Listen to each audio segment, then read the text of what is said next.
ಮಹಾತ್ಮ ಗಾಂಧೀಜಿಯವರು ಅವರ ಅಭಿಮಾನಿಯವರು ಪತ್ರ ಬರೀತಾರೆ. ಏನಪ್ಪಾ ಅಂತಂದ್ರೆ, ಇನ್ನು 100 ವರ್ಷ ಬಾಳಿ ಅಂತ ಬರೀತಾರೆ. ಅದಕ್ಕೆ ಉತ್ತರ ಏನ್ ಕೊಡ್ತಾರೆ ಗೊತ್ತು ಮಹಾತ್ಮ ಗಾಂಧೀಜಿಯವರು? ನಾನು 125 ವರ್ಷ ಬದುಕಬೇಕು ಅಂತ ಅನ್ಕೊಂಡಿದ್ದೀನಿ, 100 ವರ್ಷ ನೀನು ಕಡಿಮೆ ಹೇಳ್ಬೋದಿದೆಯಲ್ಲ ಅಂತ ಹೇಳ್ತಾರೆ. ಪಾಪ ಆಮೇಲೆ ಬಿಜೆಪಿ ಗೊತ್ತಾಗ್ಬಿಟ್ಟು ಅವ್ರು ಇನ್ನು ಎಷ್ಟು ವರ್ಷ ಬದುಕ್ತೀನಿ ಯಾಕೆ ಹೇಳ್ಬಾರಲ್ಲ. ಬಿಜೆಪಿಯವರು ಅಂದ್ರೆ RSSನವರು ಗುಂಡಿಗೆ ಕುದ್ದಾಕ್ಬಿಟ್ರು ಅವರಿಗೆ. ಅಲ್ಲದ್ರೆ ಅವರು ಬಯಸಿದ್ರಲ್ಲ ಎಷ್ಟು ವರ್ಷ ಬದುಕಬೇಕು ಅಂತ, ಅಷ್ಟು ವರ್ಷ ಬದುಕ್ತಿದ್ರೆ ಏನು ಅಂತಕ್ಕಂಥದ್ದು ನನಗನ್ಸುತ್ತೆ. ಇವರು ಕೂಡ 100 ವರ್ಷಕ್ಕಿಂತ ಹೆಚ್ಚು ಕಾಲ ಬದುಕಲಿ, ಮತ್ತೆ ಸಾರ್ವಜನಿಕ ಜೀವನದಲ್ಲಿ ಇನ್ನೂ ಹೆಚ್ಚು ಕಾಲ ಇರಲಿ ಅಂತೇಳಿ ನಾನು ಹಾರೈಸಲಿಕ್ಕೆ ಬಯಸ್ತಾ ಇದ್ದೇನೆ. ಜೊತೆಗೆ ಅವರ ಅವರ 3 ಜನ ಮಕ್ಕಳಿದ್ದಾರೆ. ಅವರ ಅಳಿಯ ಕೂಡ ಒಬ್ಬ ರಿಟೈರ್ಡ್ IAS ಆಫೀಸರ್. ಅವರು ನನ್ನ ಕೆಲಸ ಮಾಡ್ತಾರೆ.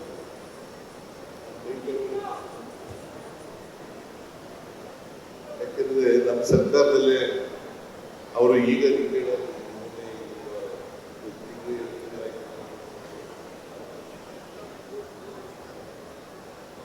ರಿಟೈರ್ಡ್ ಆಗ್ತಿದ್ದಾರೆ. ಅವರು ಪಾಪ ಒಳ್ಳೆಯವರು.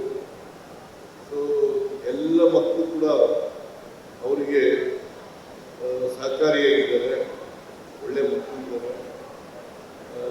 ಅವರ ಕುಟುಂಬ ವರ್ಗದವರು ಕೂಡ ಆರೋಗ್ಯ, ಐಶ್ವರ್ಯ ಮತ್ತೆ ಹೆಚ್ಚು ನೀಡಲಿ ಅಂತೇಳಿ ದೇವರಲ್ಲಿ ಪ್ರಾರ್ಥನೆಯನ್ನ ಮಾಡಲಿಕ್ಕೆ ಬಯಸ್ತಾ ಇದ್ದಾರೆ.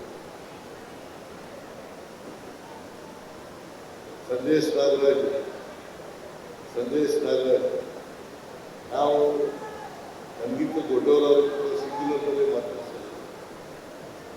ಸಂದೇಶ್ ನಾಗರಾಜ್ ಅಂತ ಕರೆಯುತ್ತಾರೆ. ಹಾಗಾಗಿ ಆತ್ಮೀಯತೆ, ಸ್ನೇಹ ನಮ್ಮಿಬ್ಬರಲ್ಲಿ ಚೆನ್ನಾಗಿದೆ.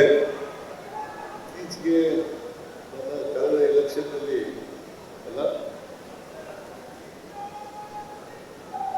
ಎಲೆಕ್ಷನ್ನಲ್ಲಿ ಆರ್ಥಿಕವಾಗಿ ಸಹಾಯ ಇಚ್ಛೆ ಮಾತಾಡ್ತಾರೆ ಇರಪ್ಪ.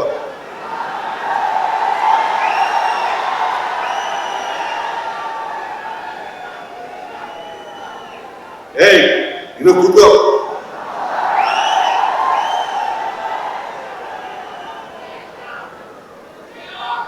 ಆದ್ರಿಂದ ಅವ್ರಿಗೆ ಒಳ್ಳೇದಾಗ್ಲಿ, ಶುಭ ಆಗ್ಲಿ, 100 ವರ್ಷಗಳಿಗಿಂತ ಹೆಚ್ಚು ಬದುಕಲಿ, ಅವ್ರ ಕುಟುಂಬ ವರ್ಗದವ್ರಿಗೆ ಒಳ್ಳೇದಾಗ್ಲಿ ಅಂತೇಳಿ ಹಾರೈಸಿ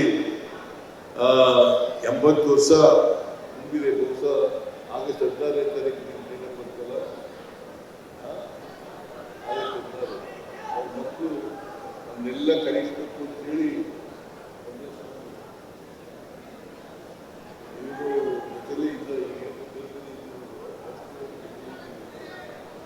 ಬೇರೆ ಪಾರ್ಟಿ ಲೀಡರ್, ಬಿಜೆಪಿ ಲೀಡರ್,